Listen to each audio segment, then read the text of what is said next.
Hey everybody, Lee here. Today I'm going to show you how I make motor mounts using these super cool like do-it-yourself motor mount plates.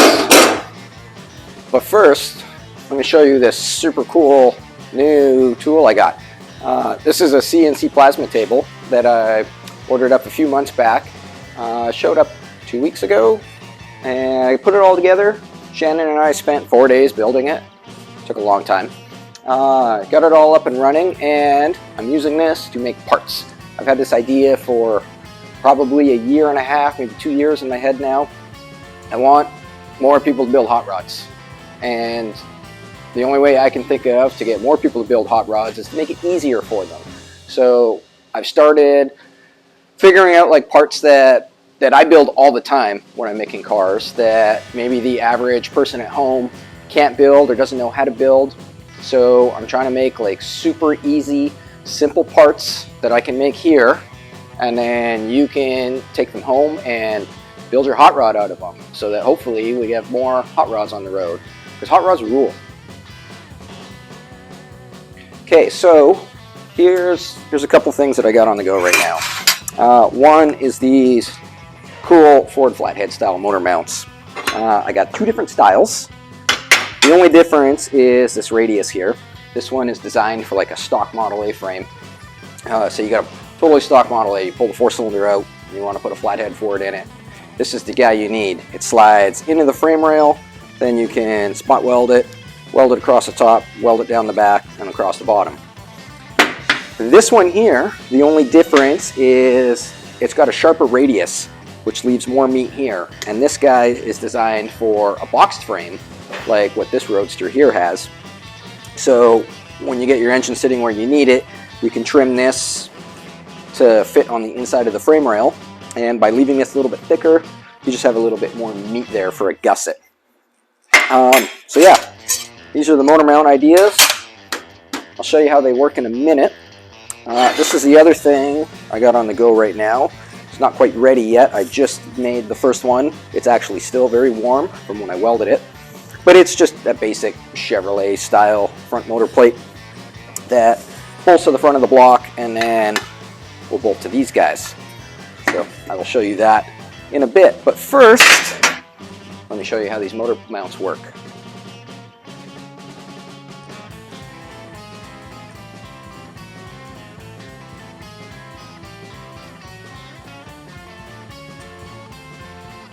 Okay, so the first thing we want to do, see these little slots in here? Those are for folding it. I figured not everybody has a press brake in their garage, so if I can make a little slot like that, probably make it a lot easier.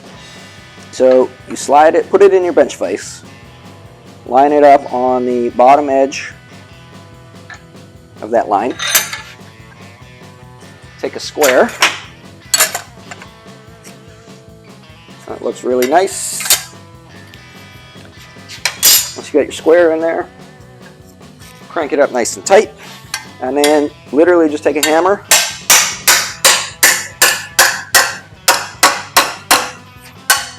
fold it over.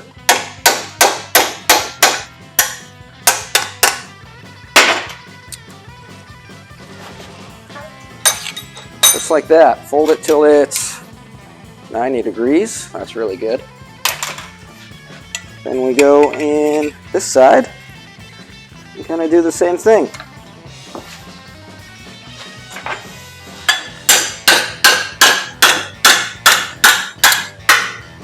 So you can't quite get it all the way over, or at least in my vise I can't. So what I do for the last little bit is clamp it in that way. And then I have this cool tool that goes on there.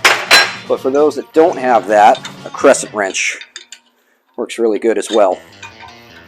So you slide that on there, and then you can just kind of tweak it the rest of the way. Get that till it's 90. A little bit further. A little bit too much. Yeah, just like that. So then, once you're done, you got this little gap right here, and all I do is weld it up. Sand it. I sand it with the Rolex disc and a little bit of 80 grit. Finish it off with a DA, and then file it. And that is how I make these motor mounts. Pretty easy. This is definitely something that you could make at home. You don't have to buy these, but these are 25 bucks. Well, $28 with tax. It's like $22 if you're American. So for the price of them, I mean, you can't go and buy the hole saw to do that. Unless you already have the hole saw. Like, I made the ones in my Roadster from scratch years ago, and they're not a hard piece to make, but they do take a couple hours, whereas this takes a couple minutes for 25 bucks. They use just like a normal 32 to 48 Ford motor mount. They've got this big bolt here. It goes through like that. And your washer follows this radius perfect. The rubber, then that goes through like so. So once you got these all bent and welded and filed up, what do you do next? I'll show you. So if you're putting a Ford Flathead in, these are pretty simple. Obviously this needs to get trimmed down quite a bit, but basically you trim it down until this one, and let me grab another one here, until you get these guys here. The centers need to be 20 inches apart. That's how wide the pumps are.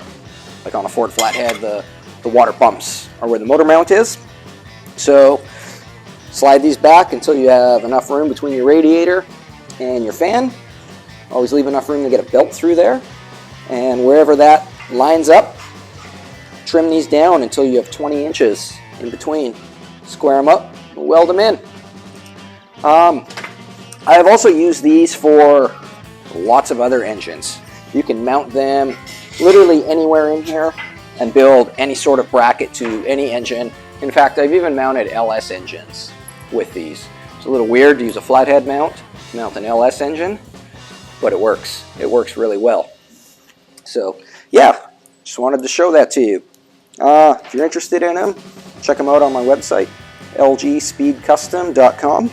They're on there, along with a couple other parts that we've made, and as always, hot rod shirts. So thanks for watching.